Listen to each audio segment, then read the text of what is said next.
Pranam everyone, and thank you for tuning into our channel, Be Bhakti. Today's episode is the truth behind meditation. What is meditation? Meditation is dhyana. Dhyana is the commonly used Sanskrit word that means meditation. Meditation is increasingly seen as an important practice, especially through these stressful times. Dhyana is a Sanskrit word. Sanskrit is a classical language, like Greek or Latin. In Sanskrit, as in most classical languages, most words are derived from a stem or root. Di means the perceiving, thinking, reasoning, and reflecting properties of the mind, and dhyana means the path, the course, essentially moving. Dhyana means the journey or movement of the mind. It is a mental activity of the mind. The mind is a receptacle into which thoughts pour back and forth from the universal pool of thoughts. Dhyana is the process, path, or vehicle to properly think or reflect. Dhyana is a much deeper term and has a more profound meaning than the word meditation. The aim of practicing dhyana is to become free of the samskaras, the unaware tendencies of one's mind. Dhyana removes one's awareness from all other things and ways of being and makes you one with the Supreme Being. Dhyana can be likened to stilling the mind. Much like the ocean in a storm that turns into a still pool of water, dhyana is clear awareness of oneself. All other thoughts disappear in this state. This deeper connection of the mind is the instrument of self-knowledge, where one can separate illusion from reality, and eventually reach the ultimate goal of yoga, samadhi. Samadhi is bliss, or union with the source of creation, the Supersoul.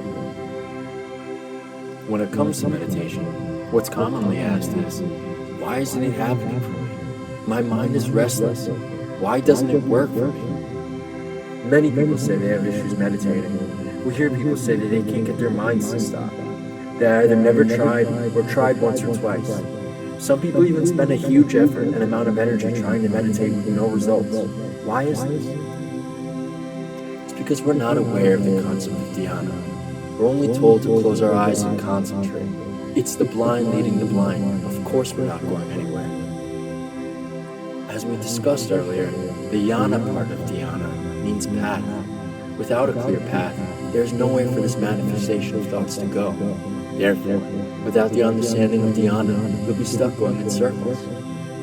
In order to find true meditation, you must understand that you are one with everything around you, your entire existence. Once you understand this, you must understand that everything in your entire existence is the Supreme Being in billions of different forms. Once you understand this and become one with everything around you, you become one with the Supreme Being. With this connection, you can connect yourself to everything in the universe. When you can focus on this, dhyana is effortless. You tune into the vibrational channel we call God. This is meditation. Connecting yourself to Godhead is the ultimate path of meditation. We cannot connect to God unless we surrender ourselves completely, mentally, physically, and transcendentally. Only then will you truly be able to meditate. Your mind doesn't need to stop. Nothing in the universe stops for it to work. Why would your mind stop? Do all your other organs shut off when you meditate in order for it to work? No. Everything in the universe is harmonized, and you must harmonize yourself with that transcendental harmony. It's important to understand that a huge part of the benefits of meditation comes from the stress release that people experience. In today's world, this time to de-stress is essential. Many people who experience traumatic stress and release through meditation go on to receive incredible benefits from dhyana meditation practices. Stress can be released in multiple ways. Stress can be released through physical means, such as muscle spasms, the body heating up, or through emotional means, like crying or laughing. Some even feel a combination of emotional and physical that seem to the practitioner to be like a hallucination that can happen either with eyes open or eyes closed. Emotional release is the most common. The severity of these experiences, as well as the duration and the amount of times one experiences these releases, is unique to the individual, and normally is connected to the amount of karma that they have accumulated or lack thereof. I myself have experienced this firsthand. I can say for sure it happens at least on a weekly basis that I let out a tear of joy with a smile. Sometimes I feel like I fell into the shower, and I get overwhelmed with emotion. Regardless of whether this happens, or not. You must feel yourself and know when you are in that feeling in accordance to God. Then this release can be attained, and for many, this release feels like rebirth. Let's look at the different methods of meditation. We're always told that meditating is closing our eyes and not thinking of anything. This is so far from the truth. What we know as meditation in the West is commonly associated with absorption of mind and heart, while simultaneously meditating on the reflecting concentration of the mind and heart. That is one way to meditate. Sit in a comfortable position with your spine erect. Breathe and be one with yourself. Focus on everything we spoke about earlier. The next method of meditation is called mantra meditation, or japa. Man means mind, and tra means tool. Mantra meditation is using your mind as a cosmic tool.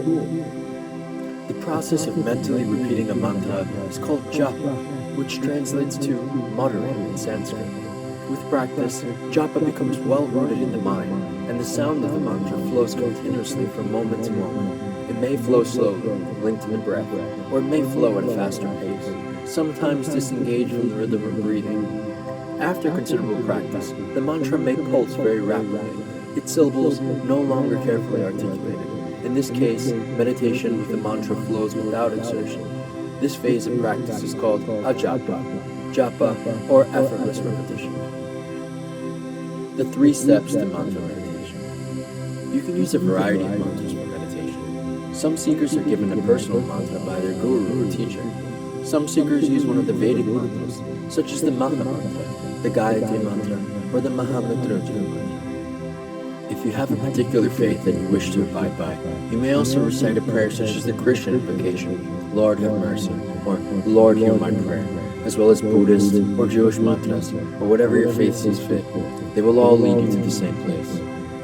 No matter the mantra, its sacred sound can help you progress through the japa, as you find yourself situated in Godhead, the Supreme Being. Some mantras have specific intentions that the practitioner can use to their advantage during stressful times, or during times of appreciation and celebration for certain deities or aspects of life. Here's how to do it. First, link the mantra sound with the flow of your breath. The fusion of breath and mantra makes your concentration stable, eliminating the mind's tendency to wander. Linking the mantra with your breath also slows the pace of mental repetitions, giving you time to patiently witness your concentration process. Next, let go of the breath and focus your attention on the sound of the mantra alone. Once you disconnect the mantra from the breath, the mantra will begin to pulse at its own moderate pace. Breathing continues to flow smoothly, but awareness settles in the mantra. This shift results in a more refined concentration process. Your mind rests within itself, without the support of the breath.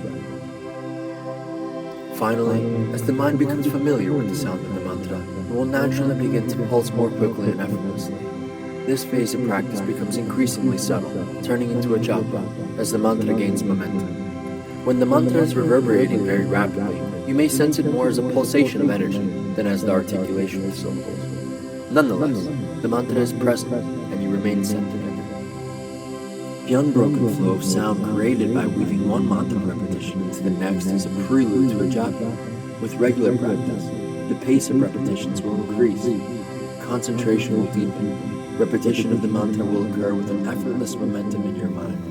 The mantra will reverberate more rapidly than usual and will seem to continue in the background even when other distractions occupy your mind. No matter how you chant your mantra, in whatever method you feel comfortable with follow, it doesn't matter, they're all the same energy. The Maha mantra being the ultimate mantra to chant, especially in the early morning hours and the start of your day, is a great recommendation. Listening to the mantra is also an extremely effective way to meditate for those who are new to mantra, or for when you feel like spending more time in your mind and less physically chanting. One of the most crucial aspects of mantra meditation is understanding the meaning of the mantra. Chanting becomes full circle when we can understand and focus mentally on the mantra by breaking down the words and remembering their meaning individually through images or thoughts in the mind as we practice. Another method of meditation is called Tantra meditation. Tantric meditation is a fundamental component of the larger Tantra system. Because Tantra is the science and study of energy, Tantric meditation is energetically based. This is a different concept compared to the other meditation styles that we've already covered. In order to turn on the meditative dhyana within, tantric meditation uses different aspects and formats of energy such as movement, dancing, sounds, and colors to activate the mind and spirit. Yes, dancing and meditation is possible. The energy levels flow from the lowest chakra to the highest in the form of moving energy going up and down the spine. This energy becoming heightened brings us to the highest frequency of understanding life in the universe. I'm sure you've been dancing before and felt like the whole world just paused and all you were doing was feeling the rhythm. Tantra is a counterpart system to the yoga system and is an excellent method of learning and understanding. My favorite method of meditation is called kirtan. Kirtan is the most effective way to meditate because it combines all three of the methods we've already covered into one. So if you feel like one of the methods isn't working for you individually, no matter what, they all work as a whole with kirtan. Kirtan is one of the most powerful means of meditation to invoke the inner beauty of one's identity in relation to the Supreme Spirit. Kirtan is call and response group singing of spiritually uplifting songs, mantras, prayers, or the sacred names of the Supreme Being, combined with movement, vibration through instruments, clapping, dancing, and feeling the Spirit of God flowing through yourself and everyone around you. The reason that chanting the Lord's name is such an effective process is because God and His names are identical. They are the same spiritual energy. By chanting the name of God, we are in immediate contact with God. If we chant someone else's name, we cannot enjoy their association because the name and the person are different. For example, by chanting water, water, water, we do not quench our thirst because water and the name are two different things. But in the spiritual world, everything is absolute. Chanting the names of God brings us in direct contact with God. When combined with ecstatic singing, dancing, and energetic passion, this group process of kirtan, of self-realization, is the way of success for everyone, and we can all do it together. Kirtan is a meditative journey that connects the self with the group, and the group with God, usually starting off with a slow tempo, gradually building up to euphoric crescendos, bringing with it the incredible charge of emotions and joy and pure bliss. The atmosphere becomes instantly surcharged with spiritual energy, and the enthusiasm of the participants knows no bounds. The captivating nature of the melodic tunes, combined with the eclectic blend of instruments, brings the heart to deep sentiments and thought, and enlivens the soul to profound levels of delight. We suggest spending more time learning about these methods and other methods not mentioned here.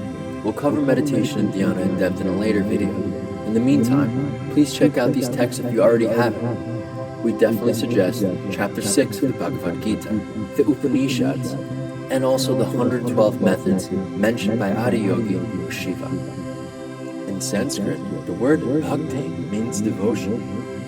Devotion is true meditation. Bhakti means self-understanding, love, acceptance, and connection with the Supreme Being. That's why we are Big Bhakti.